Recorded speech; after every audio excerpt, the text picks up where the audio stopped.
Yes, it is. No. Hate it.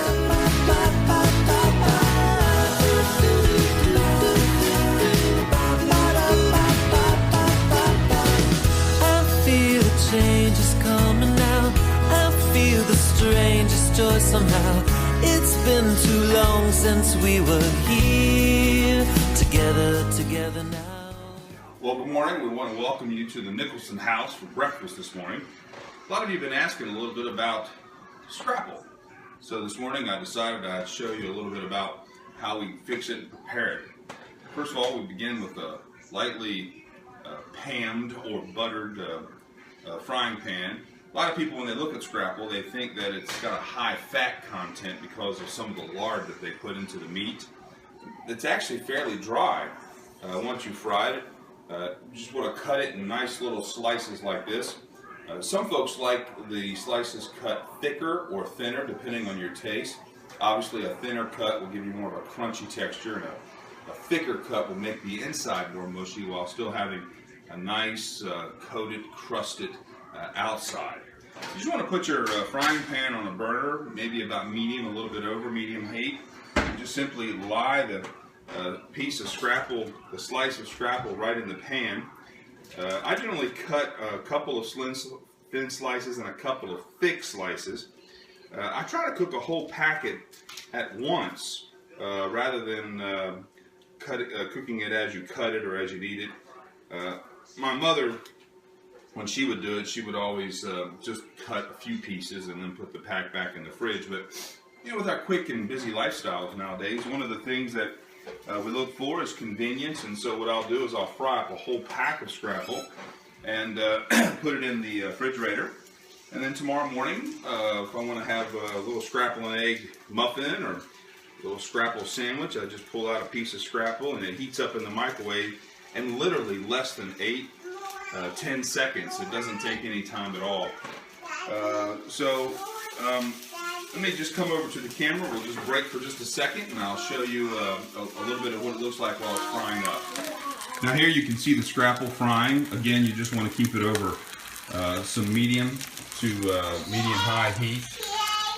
You know, you're messing up my TV show here. I'll get to your cheesy egg in just a second. And so you don't want it to get too hot or too smoky. And you just want to let that cook. And people always ask me, well, how long should you fry it on each side? And part of that is just an intuitive process of when you begin to see it brown up the edges, you know it's time to flip. Now, I would recommend not flipping it multiple times. Scrapple really works best if you just flip it just once.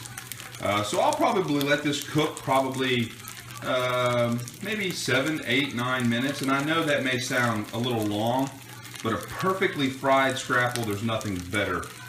So we'll just check back in about another 5, 6, 7 minutes and see how we're doing.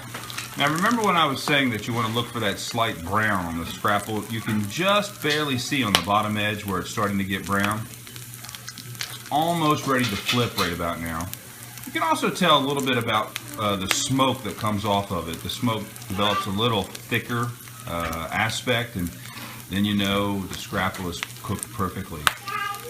Scrapple actually is a Pennsylvania Dutch breakfast meat. It was brought over here by the States, and it is composed of, well, the parts of the pig that they're not allowed to put in the hot dog, and mix it with some cornmeal and some spices.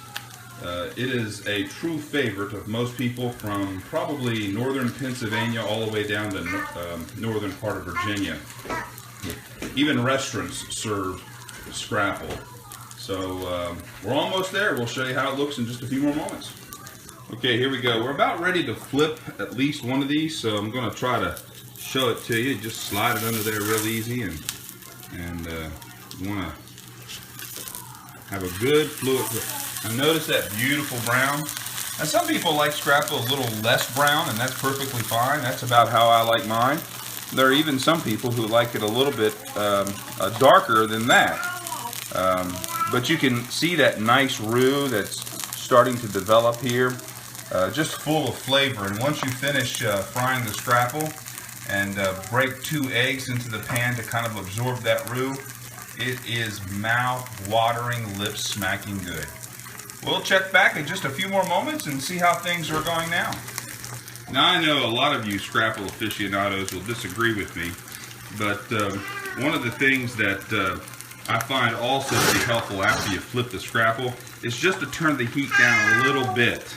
So, hey, you got your cheesy egg. Let me finish this show, please. Do you mind? Okay.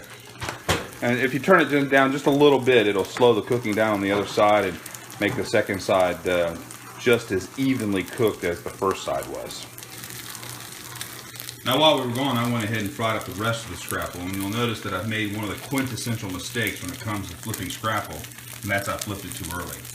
So we'll show you how to rectify that in just a second, but it is a good opportunity to let you see the difference in thickness. The one on the far left is a little thicker, whereas the one in the middle is much thinner. I will say that the thick Scrapples, in my opinion, don't make very good sandwiches.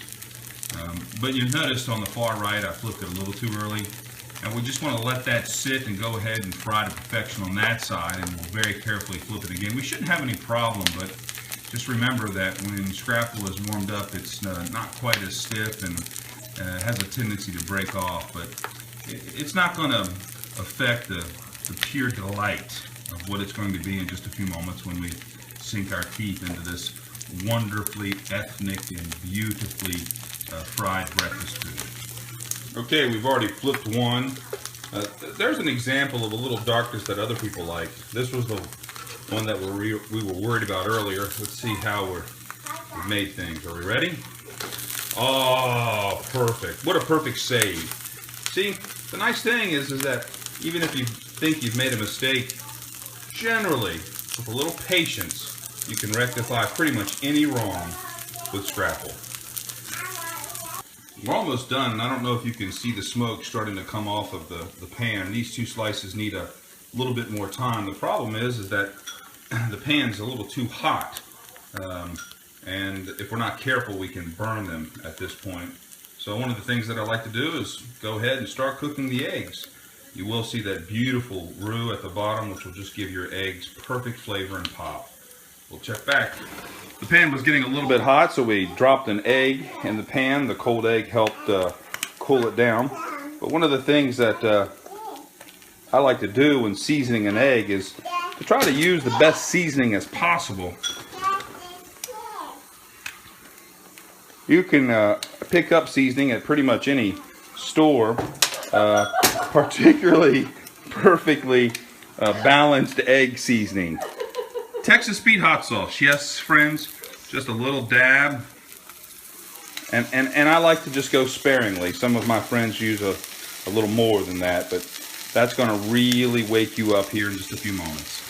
In just a minute, we'll wrap up, and I'll show you how this true blue-collar American breakfast looks and tastes. Okay, here's our plate of fried up Scrapple, and now we're making a plate here. Now I'm going to do an open-faced Scrapple and egg sandwich.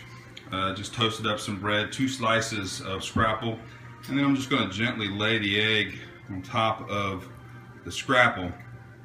Now you'll notice as I was pulling it off, the egg's not quite done in the middle. It's a little over easy, and that's going to really add pop when you take your knife or fork and cut into that, and it begins to, the yolk begins to drain over the Scrapple and onto the toast. You can have this many different ways. You can just have it with Scrapple and eggs if you're watching your carb intake. We know how health conscious we are in today's society, so for you health conscious people, your Scrapple probably shouldn't be accompanied with toast. A lot of people like to put jelly on their Scrapple as well, much like you would use jelly on lamb. Again, for you health conscious people, I probably would skip, I don't know why I'm laughing, I'd probably skip the jelly. All right, we'll check back in just a second and let you know how it tastes. Now I went ahead and made 2 Scrapple open sandwiches there. One I put a little bit of strawberry all fruit on just so that you can see what that would look like. One of the things that my dad always enjoyed was taking melted cheddar cheese and pouring it over the Scrapple and toast as well. You know, there's just literally hundreds and hundreds of different ways that you can enjoy Scrapple. but truly, it is at the heart of Pennsylvania Dutch people. Well, here we are, folks. Got our open-faced scrapple and egg sandwich, and we'll just see how it is here. You just cut off a little piece.